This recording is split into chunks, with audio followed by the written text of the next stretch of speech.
Assalamu alaikum students. How are you all? Here is your science teacher and today I am going to teach you about Unit 8 Light. So in this unit we will study about the transparent, translucent and opaque objects. Can you tell me what are the transparent, translucent and opaque objects? Okay. So transparent objects are those all light passes through them. So these are called transparent objects or the objects through which all light can pass. These are called transparent objects. Or some the objects through which some light passes, these are called translucent objects. For example, here you can see sunglasses, so through which some light can pass. So in other words, you can say you cannot see clearly through these objects. So these are called translucent objects. Opaque. So the objects through which no light can pass, these are called opaque objects. So here you can see no light can pass. So these are called opaque objects. Or in other words, you can say you cannot see through the opaque objects. So here are some examples of translucent, transparent and opaque objects. So here is the definition: an object that lets some light energy pass through, these are called translucent.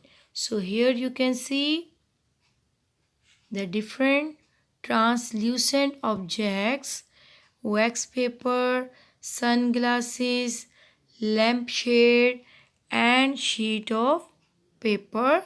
These are all examples of translucent objects.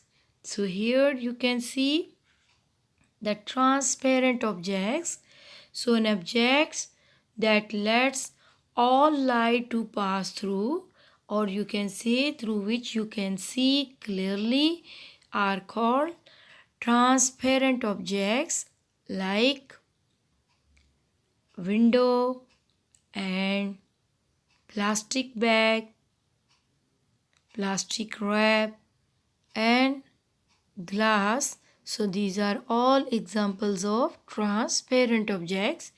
And opaque, an opaque object that absorbs all energy, light energy, and does not let it pass through. So for example, this mug, tree, this plastic cup, book. So these are all examples of opaque objects because they do not let light to pass through them. Or in other words, you can say we cannot see through these objects. So here you can see that this giraffe, this is a transparent. Here you cannot see clearly, so that's why this material is translucent.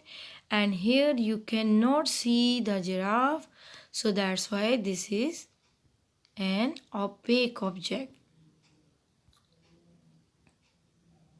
I am repeating here, all light passes through transparent objects, some light passes through translucent objects, and no light passes through.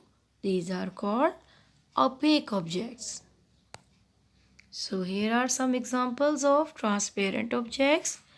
Some things let light pass through them. If we can see through something clearly, we say that it is transparent.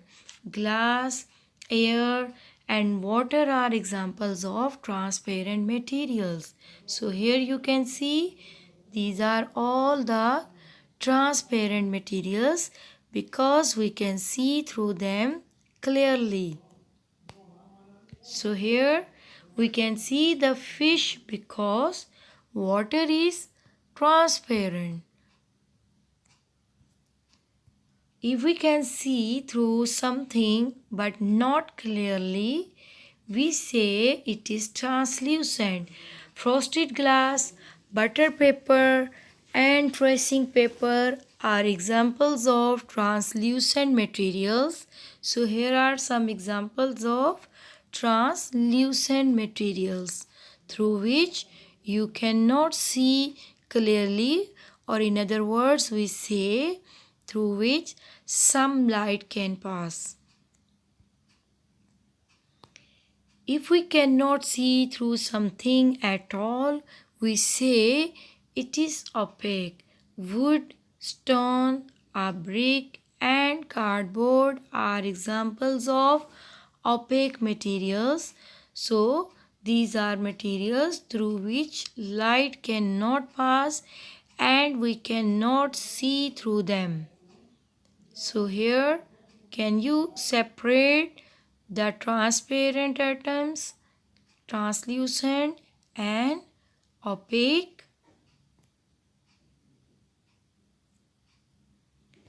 Shadow.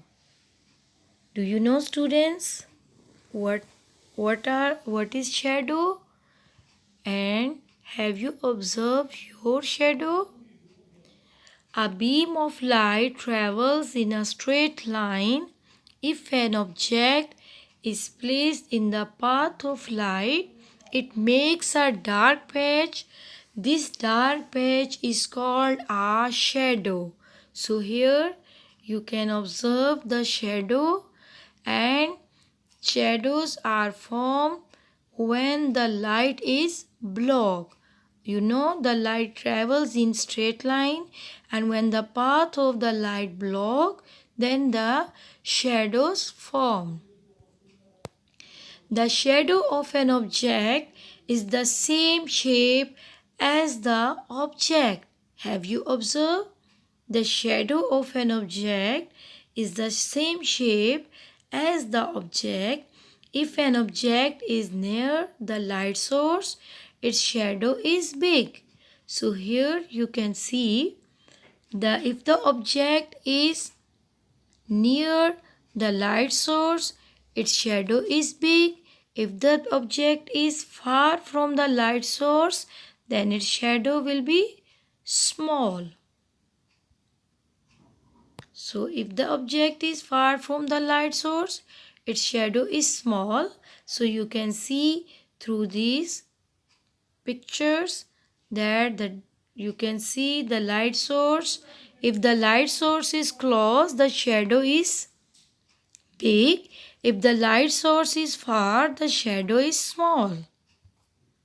Shadows are also made by sunlight. When the sun is directly above our heads, our shadow is made under our feet. In the morning and evening, our shadows are longer. So you can see here, in the morning and evening, our shadows are longer, and at noon, the shadows are under our feet because the sun is directly above our heads. So in the morning the shadows are longer, and in the evening you can see here the shadows are longer, but at afternoon you can see here the shadows are under the feet of the sea. So look at the amazing facts here. A lunar eclipse is actually the shadow of the earth slowly moving across the face of the moon. This happens when the earth comes between the sun and the moon. So lunar eclipse occurs when the shadow of the earth falls on the moon. So when the earth comes between the sun and the moon, its shadow falls on the moon. Then the lunar eclipse forms. So you can observe here the shadow of the earth falls on the moon.